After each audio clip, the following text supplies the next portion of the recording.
Mga kabrigada, nananatiling naka-alerto ang Office of Civil Defense kasunod ng pag-reschedule ng rocket launch ng China na magaganap sana noong Sabado, ika-25 ng Enero. Sa panayam ng Brigada News FM Manila kay OCD Administrator Undersecretary Ariel Nepomuceno, sinabi nitong may mga lugar na inaasahang babagsak ang mga debris ng Long March 8A rocket. Bagamat na reschedule ang launch, patuloy na pinapalaganap ng OCD ang mga abiso at mga paalala sa mga lokal na pamahalaan at maging sa mga mamamayan upang maging handa partikular sa mga coastal areas at iwasan ang mga posibleng debris na maaring magdala ng panganib.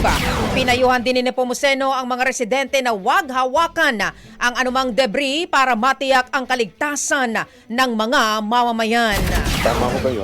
Tatlong lugar po yung inaasahang maaaring pagbagsakan ng mga debris na manggagaling sa ilo-launch na rocket ng bansang China. Ito ay nando sa may Rosal Reef. Yan ay sa may West Philippine Sea area yan. At 40 nautical miles din naman po from Puerto Princesa, Palawan at Haji Mutaman, Basilan, 33 nautical miles. Brigada Balita Nationwide. Ang bahaging ito ay hatid sa atin ng Maxan Mangosteen Santon Coffee. Max Healthy, Max Sarap.